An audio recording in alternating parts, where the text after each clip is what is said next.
हमारे साथ हैं हमारे देश के एक नेता नौटंकी लाल जी। आइए करते हैं उनसे कुछ बातें। Welcome to our show.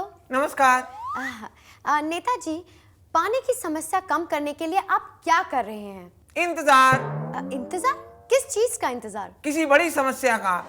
देखिए, चीनी की समस्या को खत्म कर दिया पानी की समस्या ने। अब पानी की समस्या को खत्म कर देगी कोई बड़ी समस्या, और बड़ी समस्या आटा, दाल, चावल, गेहूं किसी चीज की भी हो सकती है। नेताजी, खराब सड़कों के बारे में आपका क्या कहना है? खराब सड़कों के लिए तो हमें अवार्ड मिलना चाहिए।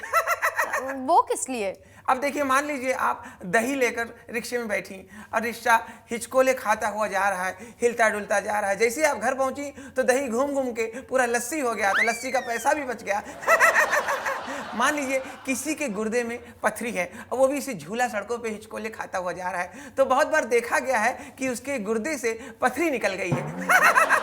ये सुविधा संपन्न सड़कें हैं। नेताजी, महिला आरक्षण बिल से सबसे ज्यादा असर किस चीज पे पड़ेगा? रुई पर। रुई की खपत बढ़ जाएगी। वो कैसे? बगैर रुई कान में ठूसे हुए कोई सदन में कैसे बैठेगा? वही चाव चाव होगा। सुनो, इधर आओ, इधर आओ, तुम्हें जू निकाल दो। दोस्तों, आज हमारे साथ है हमारे देश के एक महान नेता। आइए करते हैं उनसे कुछ बातचीत। नमस्कार सर। अस्सलाम वालेकुम। सलाम सर। नेताजी, पहले आपके पास इतना धन नहीं था, फिर अचानक इतना सारा धन कहाँ से आया? पहले मेरी पान की दुकान थी, मैं सिर्फ पान लगाता था, तो मेरी इनकम कम होती थी भाई। अब मैं बन गया हूँ नेता। अब मैं लगा रहा हूँ आजकल सिर्फ चूना। अल्लाह करम, कोई कमी नहीं भाई। नेताजी, आप कहते हैं कि बीएमसी की वजह से लोग साफ सफाई का ज्यादा ध्यान देते हैं, वो कैसे? अबे भाई, सबको मालूम है, तो पागल बने की बात कर रही हो भाई। बीएमसी के जो सफाई कर्मचारी हैं वो तो मोहल्ले में आते हैं महीने में 1-2 बार।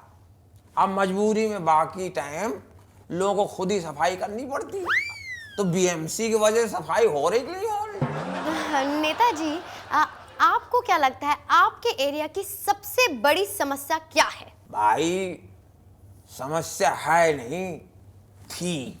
हमारे एरिया के लोग बहुत होशियार। अब सब लोगों ने अपने मोहल्ले की सबसे बड़ी समस्या को मिलके पार्लियामेंट भेज दिया। लो भाई, तुम ही भुगतो। दोस्तों, आज हमारे साथ है हमारे देश के एक महान नेताजी, मिस्टर नारायण ऑयली जी। आइए करते हैं उनसे कुछ चटपटी बातें।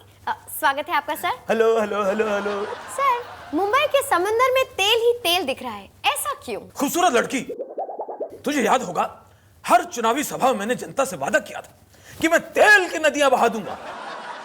नदी तो छोड़िए, मैंने समंदर बहा दिया। पर सर, आपने तो पानी में तेल मिला दिया है, ऐसा क्यों? नादान लड़की, तेल की शॉर्टेज को पूरा करने के लिए एक प्रकार से मेरा ये प्रयोग है। सर, वो एक्सपेरिमेंट क्या था?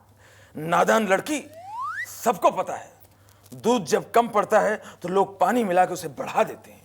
इसी तरह से मैंने पानी में तेल मिला दिया ताकि तेल बढ़ जाए। Well said. पर सर, हमने सुना है मुंबई के समंदर में तेल मिल जाने से आप बहुत खुश हैं। बहुत खुश हूं। जरा सोचो, सऊदी के पास छोटे छोटे तेल के कुएं हैं, उस पर वो इतने अमीर हैं, इतने खुश हैं। अब तो हमारे यहाँ तेल का समंदर हो गया है, तो हमें कितना खुश होना चाहिए। ये देश है वीर जवानों का, अलबेलों का, मस्तानों का, इस देश का यारो। दोस्तों, आज हमारे साथ हैं हमारे देश के इंफ्रास्ट्रक्चर मिनिस्टर।